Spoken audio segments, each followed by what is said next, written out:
she loved to dance, and I danced in years past with her. The neatest thing for me was that I could always call her to go with me. If I had errands to run, or if I wanted to go out and eat, I could say, if she wasn't dancing, she was home ready to go with me. And I'm going to miss that because I have a few things coming up that I have to run, deliver posters, and she was in that front seat with me. And or I'd call and say, hey, I made too much for supper, I'm coming over, and as long as I didn't give her vegetables, she was good with my bringing her food. But there really wasn't much we didn't do together. She would call and say, I need some new clothes, come and take me shopping, and so away we'd go.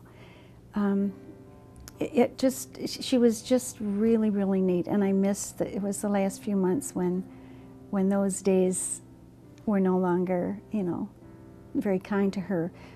But she never complained about it either, and it was so neat to just watch her take each day at a time and enjoy what she could. One Sunday we were at grandmother's house like we usually did, and she wanted to watch one of her shows, and Mom and I kind of teamed up against her, and she was not happy with us. And I've never seen a lady grab a walker so fast and storm out of her room.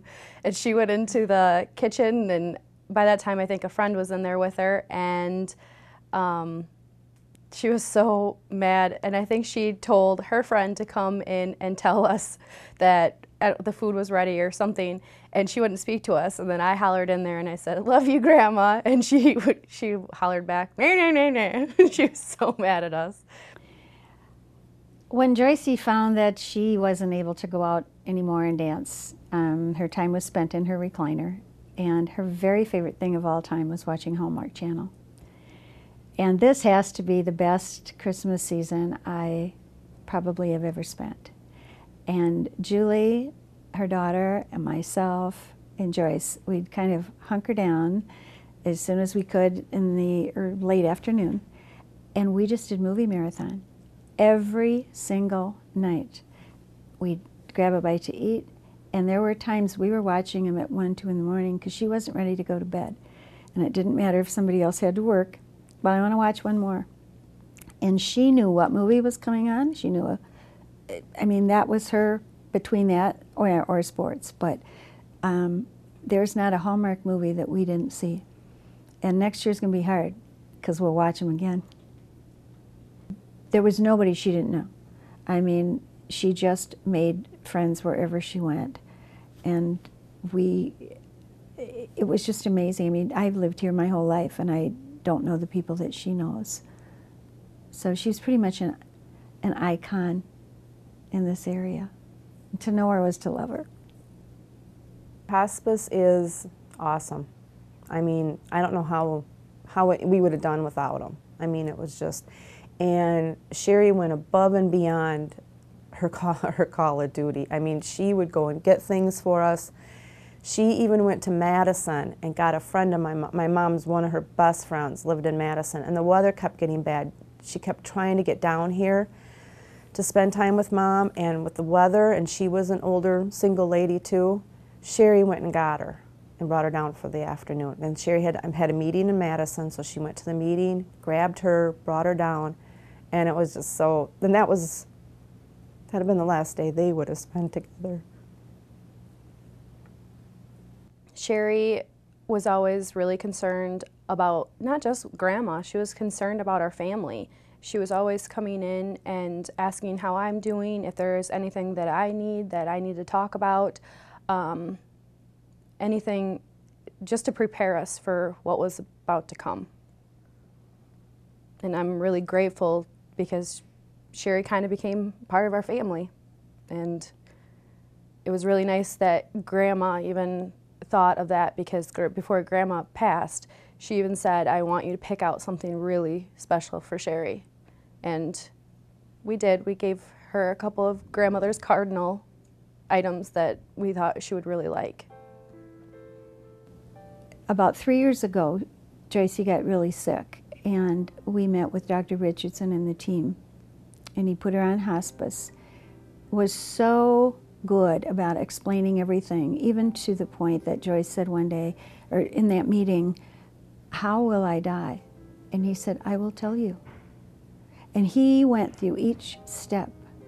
And he said, I hope I didn't upset you. And she said, no, because now I know. I think hospice is one of the biggest blessings that this area has to provide. There aren't enough words, actually, that can describe the organization, the team, the work they do, the care and comfort they bring to individuals and their families. This is a woman that truly taught everyone she knew how to live life. She also taught each and every one of us how to let go. She taught us how to die with such grace, with such dignity. I watched her for many, many weeks, and I knew each breath was possibly her last. She didn't complain. She took life right where she was planted. And I learned so much from that woman.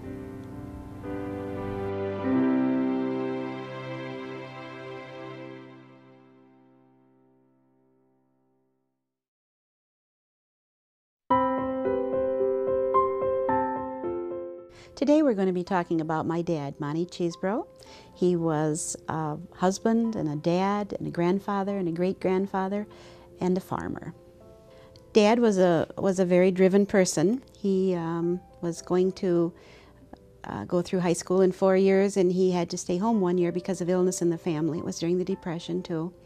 And he wasn't going to go back to high school, and his principal came out and said to him, yes, you are going to come back. And I think that was a catalyst that motivated him and made him the driven person that he was his entire life. Mom and Dad were always a team. They worked hard together, and where you saw one, you always saw the other. If they went into town, Mom would ride along, and they were a team. One of the things that Dad was still driving yet when he was 91, going on 92 years of age, and I'm telling you, he terrorized the streets and the roads in the county. And I remember talking to Fred Kelly and wanting to take his license away from him. And, you know, that's a very difficult thing to do. You just can't waltz in and take their license away. But somebody eventually reported him for making a wrong turn or something. And so the state sent him a letter and said, you aren't able to drive anymore. Your privileges have been revoked.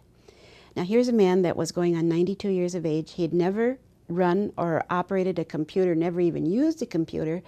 He took that test 5 times on the computer until he got his license. Now that was on the paper. Now he had to take the road test. Well, when he went out with that poor fellow from the motor vehicle department, oh my gosh, what a ride that was. And when that gentleman came back, he was white as a sheet, and he said to him, you are done. You are done. You're not driving anymore. And my dad said, well, I didn't think it was that bad. So he had drive and determination. When I first met him, he was still driving, not very well, but he was still driving. He still had his motorized scooter, so he had his independence there. He went through 4 hover-arounds in his 4 years after Mom passed away, and those are those little motorized machines that you see around town. He'd drive those in rain, snow, sleet. He'd cross the main highways with them, and one day I was headed around from Quick Trip, headed up to the square, and I noticed that the traffic had kind of slowed down. And I thought, I wonder, oh, maybe a semi is trying to make the corner or something. I looked, and oh my gosh, it was my dad in the street with his hover around. And there was a policeman there, and I thought, aha, he's going to lose his privileges. No. The policeman turns on his lights on the squad car, gets out, holds up the traffic, motions Dad through, and then turns off his lights and think, oh gosh, here we go again. One of the caregivers that Dad had was Ken Joyce, and Ken came into Dad's life in one of his first hospice days.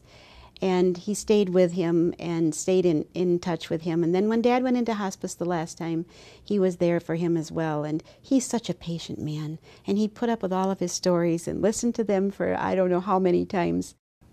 Monty I met in, I believe it was around November of 2011 when he was first put on hospice. I met him, but I just liked him right away. We just seemed like we were a good fit. He was a small man in stature. He was barely 5 feet probably by the time I met him, but he was a man's man. He just knew who he was and was very proud of who he was, and I just always enjoyed talking to him. I would just go over to visit him, and he never wanted me to go. You had to have an hour, hour and a half. Usually the hospice requires about a half-hour visit once a week, and with Monty it was never a half hour, but that was never a problem. We talked about farming, we talked about family. He was a very, like I said, he was a very proud man. You know, I'd be amiss if I didn't talk about Dr. Richardson as well. When Mom and Dad were doctoring through the clinic, he was their family doctor. And I remember the day that I took Mom and Dad to the doctor, and he said to them, you know, I'm going to be leaving. I'm not going to be your doctor anymore. But I'm going to go into something new. It's called palliative care. And he said, I'm going to go on to school for that. And I remember saying to him, oh gosh, Dr. Richardson, you have such a compassion and a love for that. That's a perfect calling for you. I said, do you ever think you'll come back here? And he said, if the situation arises and I can come back, I'd love to come back. And we are so fortunate to have him be involved with hospice and the end-of-life decisions. And he, too, could talk to Monty. And he had Mom as well. So he was very familiar with him, and he was just a gem. It really was a journey. It wasn't a one-day epiphany that opened my eyes, but I realized that there was a need in our community to take care of people with life-limiting illness and to have specialty-trained care that would provide symptom management, support for their family, and I felt like I was a person that could do that. I had a lot of experience taking care of people in the hospital, in the nursing home, and through our hospice as a primary care provider, and I just saw an opportunity for improving that in our community.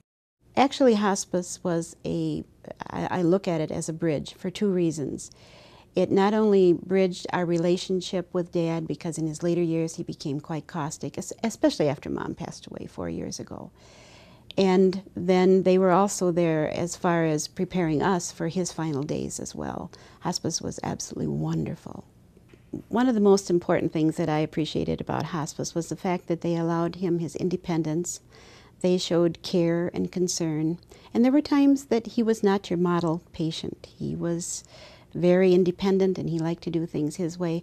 But they had a way of talking to him and making sure that he went along with what they suggested. If I would have suggested that, they would have never gone along with it. But they came in and took care of that. And they took an interest in his farming, they took an interest in his landscaping, and they kind of went to where he was and listened to his stories so many, many, many times. But they were always caring about him. At the last day before he passed away, she told me that he was getting close, and she called me. Sorry. So I got to spend some time with him, and I appreciated that a lot.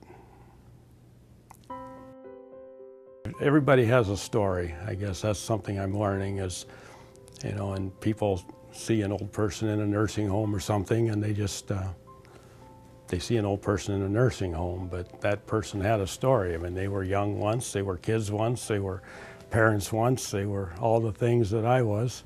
And I'm getting closer than I care to admit.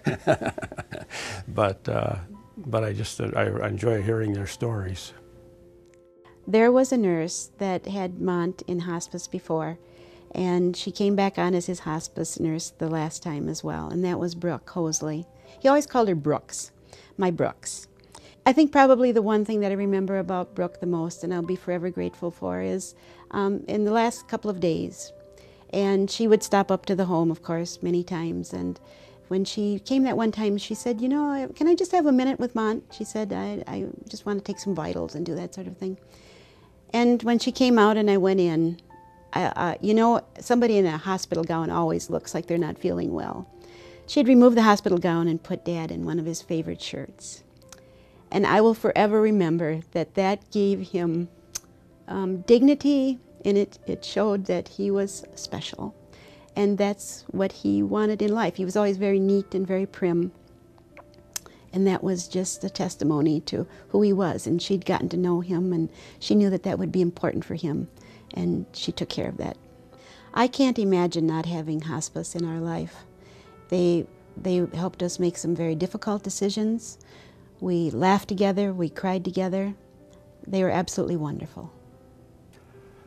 Monty always talked about his final wishes. I don't know if Nancy mentioned it, but he wanted to be pulled behind the hay wagon with his Farmall tractor on his to his graveside, and that was just really special. That was so that's what they did. They drove by the farm one last time and loaded him on the hay wagon and took him to the graveside, and it was just very neat, very heartwarming.